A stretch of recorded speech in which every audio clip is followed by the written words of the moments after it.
कांड की 29वीं बरसी, सीएम धामी ने शहीदों को दी श्रद्धांजलि, बोले राज्य आंदोलन में अपनों को खोया। यूसीसी कमेटी जल्द सरकार को सौंपेगी ड्राफ्ट, मानसून सत्र से पहले होगा एक्शन, 5 सितंबर से शुरू होगा मानसून सत्र। उत्तराखंड आज से पर्यटकों के लिए खुले कैंप, भारी बारिश के चलते प्रशासन ने कराए थे बंद, 7 तक बुकिंग फुल। हाईकोर्ट में अवैध कटान मामले की सुनवाई, बढ़ सकती है पूर्व मंत्री की मुश्किलें, कॉर्बेट पार्क में 6000 पेड़ों की हुई कटाई। अल्मोड़ा के नैनूगूंठ में लगी भीषण आग, ग्रामीणों की आंखों के सामने जल गए कई मकान, लाखों का सामान जलकर राख।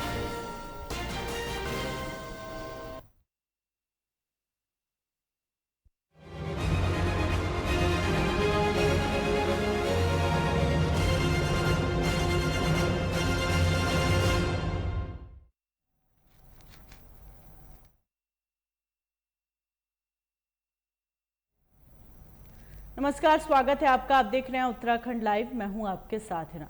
कॉर्बेट पार्क में 6000 पेड़ काटने और अवैध निर्माण के मामले में थोड़ी देर में हाईकोर्ट नैनीताल में सुनवाई होगी। हाईकोर्ट ने इस मामले में प्रदेश सरकार से पूछा था क्यों न मामले की सीबीआई जांच कराई जाए और सबकी निगाहें कोर्ट की सुनवाई पर लगी हैं। माना जा रहा है कोर्ट ने मामले में यदि सीबीआई जांच कराने के आदेश कर दिए तो तत्कालीन मंत्री हरक सिंह रावत व वन महकमे के अफसरों की मुश्किलें बढ़ जाएंगी। सामाजिक कार्यकर्ता देहरादून निवासी अनु पंत ने हाईकोर्ट में जनहित याचिका दायर की है। याचिका में उन्होंने कहा कि कॉर्बेट पार्क में 6000 पेड़ों के कटान के संबंध में विभिन्न रिपोर्ट कोर्ट में पेश की गई। 6 जनवरी 2023 को हाईकोर्ट ने मुख्य सचिव से भी कहा था कि वह कॉर्बेट पार्क में 6000 पेड़ों के कटान के प्रकरण पर सभी रिपोर्ट कोर्ट में पेश करें और बताएं कि किन लोगों की लापरवाही और संलिप्तता से यह अवैध कार्य हुआ है।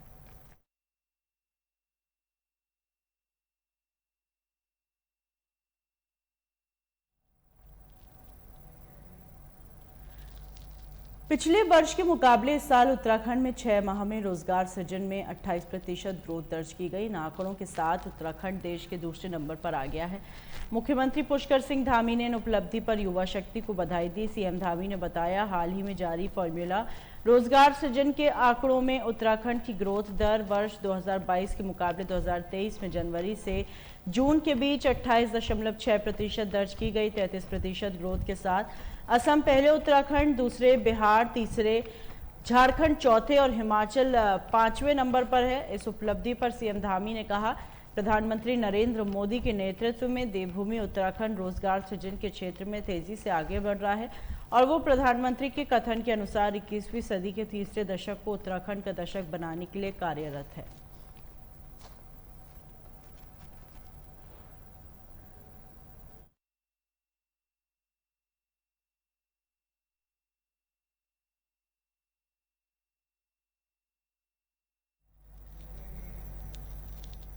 प्रदेश की धामी सरकार संविदा और आउटसोर्स पर तैनात हजारों महिला कर्मचारियों को सरकारी कर्मचारियों की तरह 15 दिन का बाल्य देखभाल अवकाश देगी। महिला संविदा कर्मियों को भी 6 महीने का मातृत्व अवकाश मिलेगा। संविदा और आउटसोर्स पुरुष कर्मचारियों को बाल दत्तक ग्रहण अवकाश की सुविधा मिलेगी। वित्त मंत्री प्रेमचंद अग्रवाल ने इन सभी प्रस्तावों पर अपना अनुमोदन दे दिया है। आज शाम को होने वाली प्रदेश मंत्रिमंडल की बैठक में इन प्रस्तावों पर मोहर लग सकती है और इसके अलावा राज्य आंदोलनकारियों व उनके आश्रितों को सरकारी नौकरियां भी मिलेंगी।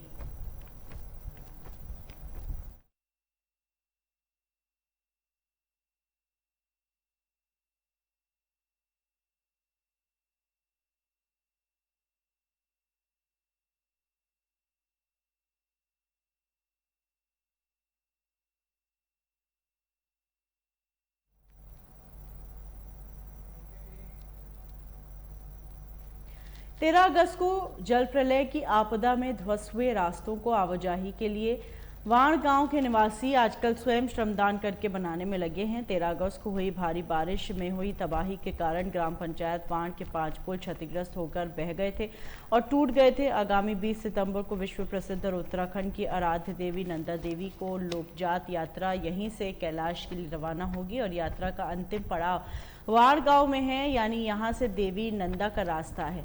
वहां आज पुल ही नहीं है। मान्यताओं के अनुसार देवी नंदा का कैलाश यानी अपने ससुराल जाने का मार्ग को बदला नहीं जा सकता। तो ऐसे में वाण गांव के लोगों ने अपनी विमर्श के साथ शासन प्रशासन का मुंह देखने के बजाय फिलहाल वैकल्पिक तौर पर उन रास्तों को स्वयं बनाने का निर्णय लिया और सभी लोग यात्रा मार्ग को व्यवस्थित करने में जुट गए हैं।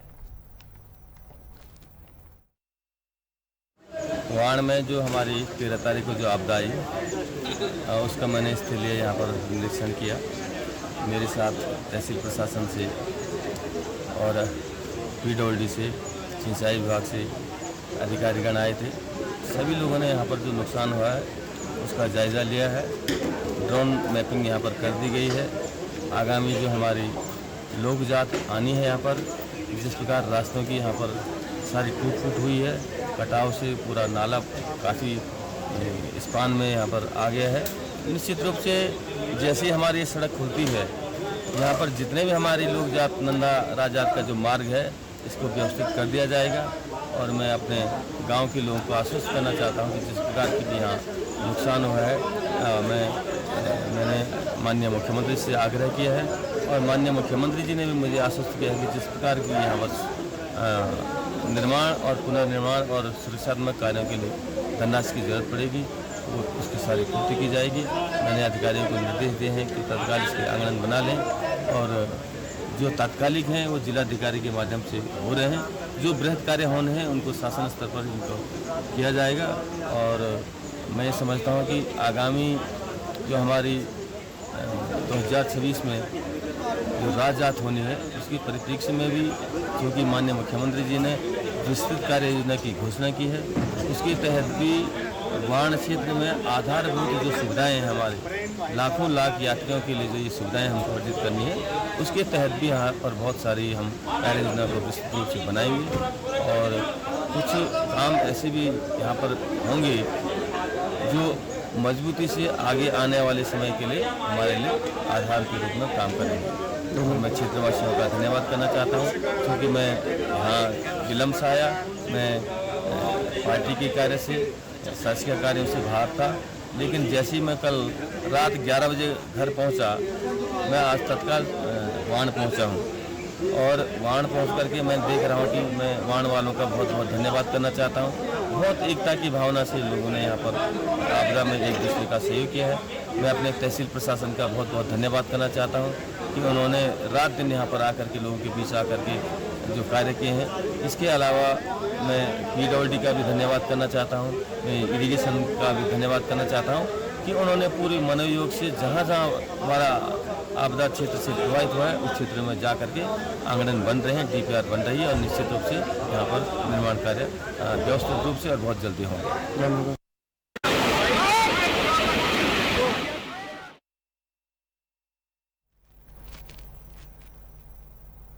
आज खटीमा गोलीकांड की बरसी है। पूरे उत्तराखंड में लोग खटीमा के शहीदों को श्रद्धांजलि दे रहे हैं। उत्तराखंड के मुख्यमंत्री पुष्कर सिंह धामी ने भी खटीमा गोलीकांड की बरसी पर शहीद हुए राज्य आंदोलनकारियों को श्रद्धांजलि दी। सीएम धामी ने कहा, हमने राज्य आंदोलन के दौरान अपनों को खोया है, वे खटीमा गोलीकांड को नहीं भूल सकते। 7 लोगों ने राज्य के निर्माण के लिए अपने प्राणों की आहुति दी। बता दें, खटीमा सीएम धामी का पैतृक आवास भी है। धामी यहां से विधायक भी रह चुके हैं। आज मैं सबसे पहले तो हमारे शहीदों के सभी परिजन, आज की शहादत दिवस पर मैं सभी को अपनी श्रद्धांजलि व्यक्त करता हूँ, जिन्होंने हम सब लोगों के लिए एक राज्य का सपना देखा, एक लंबी लड़ाई उन्होंने लड़ी और हंसते हंसते माँ की ममता को छोड़ा, बहन की राखी को छोड़ा, घर द्वार छोड़ा और उत्तराखंड राज्य बनाने के लिए अपने आप को बलिदान कर दिया। हम उनका जितना स्मरण करें उतना हमारे लिए कम है। हम भूल नहीं सकते 1 सितंबर 1994 का खटीमा का गोलीकांड, उसका दर्द ना हम भूले हैं न भूलेंगे। इस प्रकार से शांतिपूर्वक आंदोलन करने वाले हमारे आंदोलनकारियों के ऊपर किस प्रकार से यहाँ पर गोलियां चलाई गई, किस प्रकार से बर्बरतापूर्वक लाठीचार्ज किया गया और 7 लोग शहीद हुए। आज का दिन ये कोई हमारे लिए खुशी का दिन नहीं है। आज का दिन हमें उन सब का स्मरण कराता है कि कितनी कठिन स्थितियों में, कठिन परिस्थितियों में ये राज्य हमको प्राप्त हुआ है। और जो हमारे 7 शहीद हैं, निश्चित रूप से उन्होंने अपना सर्वोच्च बलिदान देकर हमारे राज्य निर्माण का जो मार्ग है वो मार्ग उन्होंने प्रशस्त किया। और ये कसक हमारे दिल में है, हमेशा रहेगी कि हमने अपने अलग राज्य के लोग पुलिस के अत्याचार को सहा, अपने बीच के अपने स्नेही जनों को, अपने पारिवारिक जनों को हमने खोया है। खटीमा की आज भी, क्योंकि जब हम यहाँ पर ये शहीद स्मारक के लिए जमीन ढूंढ रहे थे, कई स्थानों पर जमीन की बात हुई, लेकिन अंततः यह जमीन सभी लोगों ने यहाँ पर सहमति प्रदान करी और हम भी चाहते थे उस समय कि सबकी सहमति से ऐसा स्थान यहाँ के श्रद्धा स्थल के रूप में बनाया जाए, ऐसा जाना जाए जो सबके लिए आसान भी हो। और उत्तराखंड की जननी इस खटीमा की भूमि में जब भी वो आए तो उनको वो स्थान सार्वजनिक रूप से आसानी से सड़क के पास दिखाई दे, जिससे कि अन्य क्षेत्रों के लोग भी, उत्तराखंड से और देश से आने वाले लोग निश्चित रूप से हमारे उन सभी शहीदों को ठीक प्रकार से अपने स्मरण में रखें, हमेशा उनकी याद करें। और हमारी जो भावी पीढ़ी है वो भावी पीढ़ी भी हमेशा उत्तराखंड राज्य के लिए अपना बलिदान देने वाले, अपनी शहादत देने वाले उन अमर शहीदों का स्मरण करें। तो इसलिए स्थान मिला और मुझे खुशी है कि सबके सहयोग से, आप सबके आशीर्वाद से, हम बहुत लंबे समय से सोचते थे कि यहाँ पर एक शहीद स्मारक होना चाहिए और हमारे आंदोलनकारियों की भी लंबे समय से मांग रही। और आज ये लगभग शहीद स्मारक अपना विस्तार रूप ले चुका है। और वास्तव में जैसा आदरणीय अजय भट्ट जी कह रहे थे, कई बार आप में से मैं अधिकांश लोग इस श्रद्धांजलि दिवस पर जब भी एकत्र होते थे तो हर बार बड़ी बारिश हो जाती थी, बारिश होती थी और इतना पानी भर जाता था। क्यों रामू भाई, बहुत पानी भर जाता था। अंदर कमलेन जी भी हमारे वहाँ से आते थे, खूब पानी भर जाता था, हम लोग ठीक करते थे। और कितनी बार तो आपको भी छाता उड़ा के मिले हम लोग। लेकिन आज ये स्थल यहाँ पर बनने से निश्चित रूप से, और आप सबकी यह भी मांग थी कि यहाँ पर जो है ये जो कार्यक्रम होता है, ये कार्यक्रम भी हमारा जो है सरकारी कार्यक्रम हुआ। और वैसे तो जब भी कभी मुख्यमंत्री, भारत सरकार के मंत्री किसी कार्यक्रम में आते हैं तो वैसे ही वो सरकारी हो जाता है, लेकिन ये विधिवत रूप से सरकारी हो गया है, विधिवत रूप से सरकारी हो गया है। जब भी मैं ये इस शहीद स्थल के पास से मैं निकलता था तो सच में उस समय का जो खतरनाक मंजर था यहाँ की सड़कों पर, कितने हजारों लोग, मुझे लगता है कई हजारों हजार जो लोग थे, उनके ऊपर किस प्रकार से लाठीचार्ज हुआ। बहुत सारे लोगों को तो अपने आप को बचाने के लिए अपेक्षा के साथ, इस आशा के साथ, जिन सपनों के साथ उन्होंने अपने जीवन का बलिदान दिया है, अपने जीवन को लगाया है, हम संकल्प लेते हैं इस अवसर पर कि हम उनके सपनों के अनुरूप उत्तराखंड राज्य को बनाएंगे, हमारी प्रतिमा को आगे बढ़ाएंगे। पुनः एक बार मैं सभी को अपनी श्रद्धांजलि व्यक्त करते हुए अपनी बात समाप्त करता हूँ। धन्यवाद।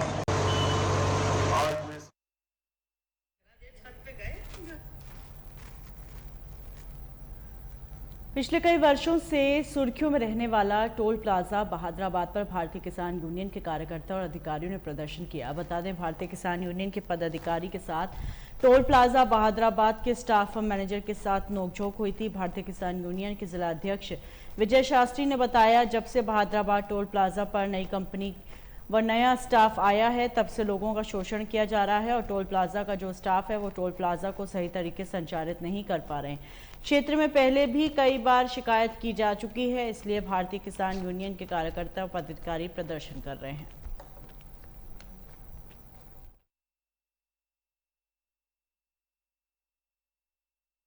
टोल प्लाजा अभी किसी नई कंपनी के पास आया तो यहाँ के जो स्टाफ है वो यहाँ लोकल के लोगों से और यहाँ भारतीय किसान यूनियन के लोगों से भी कुछ अभद्रता कर रहे थे और जो सही तरीके से वे यहाँ टोल प्लाजा को संचालित नहीं कर पा रहे थे। काफ़ी शिकायतें क्षेत्र से उनकी मिल रही थी, इसीलिए आज यहाँ इन्हें चेतावनी देने के लिए आए कि किसी भी किसान को, मजदूर को परेशान न करा जाए और जो यहाँ क्षेत्रीय लोग हों जिस तरीके से वो पहले निकल रहे थे उन्हें भी जितना उनका दायरा था उसी तरीके से यहाँ निकल जाए। इसीलिए आज यहाँ आए, यहाँ नोटिस दिया गया और अगर ये अपनी उसमें सुधार नहीं करेंगे तो अगला धरना प्रदर्शन बड़ा होगा। यहाँ हमारा नाम सुब्बा सिंह ढिल्लो है, संयुक्त किसान मोर्चे का मेंबर हूँ।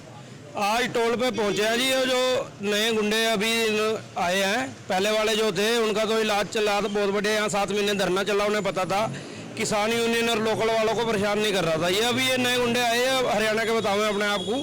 तो इन्होंने कल कोई किसान यूनियन की गाड़ी थी हमारी, उसमें कोई दिक्कत करी तो आज आए थे हम इनका इलाज करने। तो इन्होंने टोल मैनेजर जो है इन्होंने माफ़ी मांगी और आज के बाद जो लोकल का जितना दायरा था, लोकल वालों की गाड़ी फ्री जाएंगी, किसान यूनियन की गाड़ी फ्री जाएंगी। इन्होंने आश्वासन दिलवाया अगर दोबारा ये गलती करेंगे तो ये टोल के डंडे पाट के ले जाने का काम करेगी भारतीय किसान यूनियन।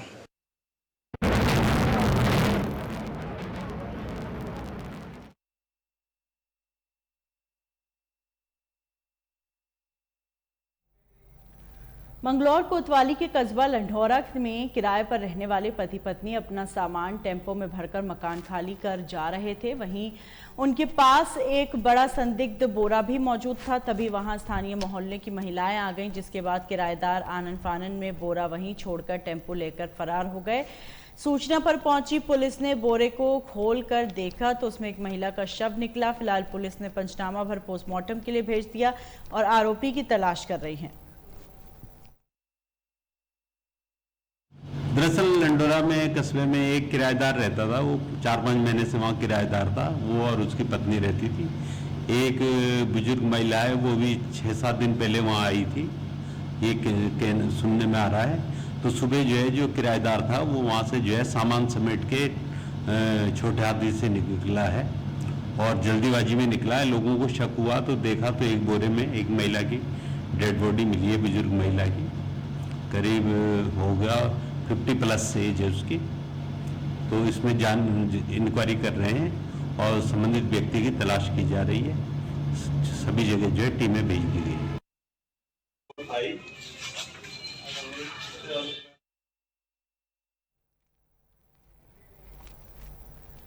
काशीपुर के एसके हॉस्पिटल में तहसीलदार यूसुफ अली द्वारा पहुंचकर फल वितरण किया गया और मरीज का हालचाल जाना गया। उन्होंने मरीजों से पूछा कि उनका इलाज सही रूप से चल रहा है या नहीं। बता दें, एसके हॉस्पिटल हमेशा अपने नेक कामों के चलते चर्चाओं में रहता है। हमेशा गरीबों के इलाज में रियायत रखने वाला हॉस्पिटल एक बार फिर सुर्खियों में बना हुआ है।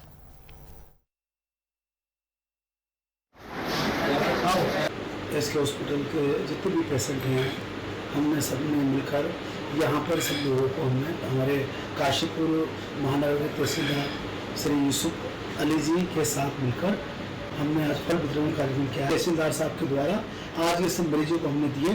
हमें इससे बहुत अनुभूति प्राप्त हुई है और हम हमेशा इस तरह के कार्यक्रम, इस तरह के प्रोग्राम हर करने की कोशिश करते हैं और ये हमारा निरंतर प्रयास जारी रहेगा और हम मरीजों की सेवा के लिए हमेशा 24 घंटे लगे रहते हैं।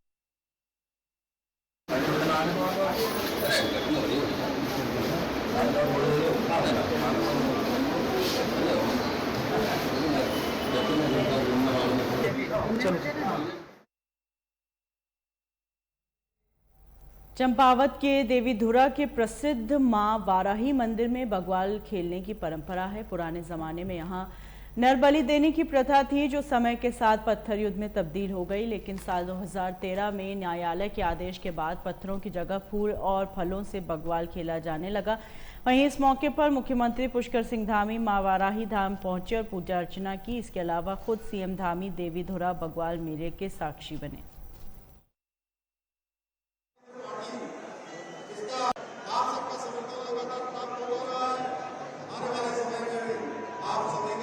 आशीर्वाद और समर्थन हमें प्राप्त होता रहेगा।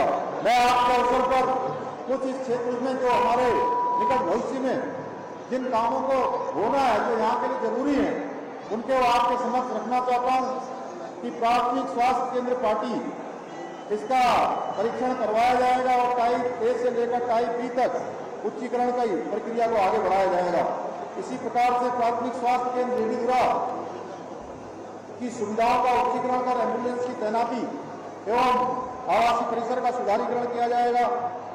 नगर पंचायत पार्टी की स्थापना भी की जाएगी, जो अभी शासन में पत्रावली विचाराधीन है, उस पर जल्दी ही निर्णय किया जाएगा। कालसन ठांटा मोटर मार्ग से बनौली सुदरका ठांटा मार्ग का सुधारीकरण किया जाएगा।